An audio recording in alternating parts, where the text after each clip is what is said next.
చంచలమ్మ ఇంట్లో ఉన్న వాళ్ళందరినీ చాముండిని పిలుస్తూ ఉంటుంది. ఇంతలో అటువైపుగా సింధూర వెళ్తూ ఏంటి అందరూ ఒక దగ్గరే ఉన్నారు, ఏం జరుగుతుందా అని చెప్పేసి అయితే అక్కడే నించొని అందరినీ చూస్తూ ఉంటుంది. ఇంతలో అక్కడ ఉన్న చంచలమ్మ మాత్రం చాముండి వైపు చూసి నీకు రవికి పెళ్లి చేయాలనుకుంటున్నాను, నీకు రవి అంటే ఇష్టమేనా అని చెప్పేసి అయితే అడుగుతూ ఉంటుంది. ఆ మాటలు వినగానే అక్కడ ఉన్న చాముండి అయితే సిగ్గుపడుతూ నాకు ఇష్టమే అని చెప్పేసి అయితే అంటూ ఉంటుంది.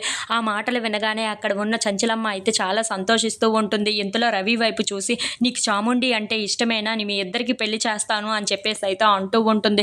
ఇంతలో అక్కడ ఉన్న రవి కూడా నాకు ఇష్టమే అని చెప్పేసి అయితే అంటూ ఉంటాడు. ఆ మాటలు వినగానే ఇంట్లో ఉన్న వాళ్ళందరూ అయితే చాలా సంతోషిస్తూ ఉంటారు.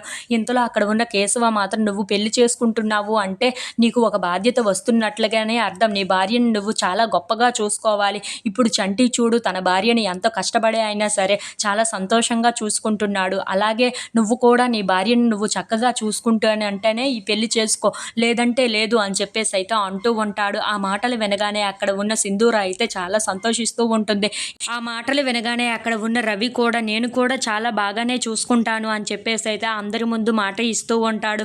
ఇంతలో అక్కడ ఉన్న సింధూర చాలా సంతోషంగా చంటి దగ్గరికి వెళ్ళి చంటిని గిరగిరా తిప్పుతూ ఉంటుంది.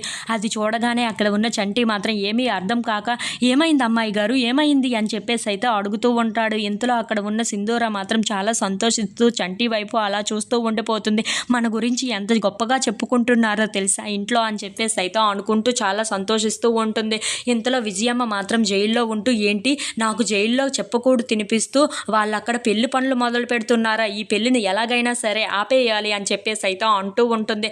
ఆ మాటలు వినగానే అక్కడ ఉన్న తన భర్త మాత్రం వాళ్ళ ఇంట్లో పెళ్లి పనులు మొదలవ్వడం కాదు కదా, ఎలాంటి పనులు జరగవు, అలా జరగకుండా నేను చూసుకుంటాను, ఈ ఇంట్లో ఎటువంటి పెళ్లి జరగకుండా ఆ పెళ్లిని నేను ఆపుతాను అని చెప్పేసి అయితే తనకు మాట ఇస్తూ ఉంటాడు.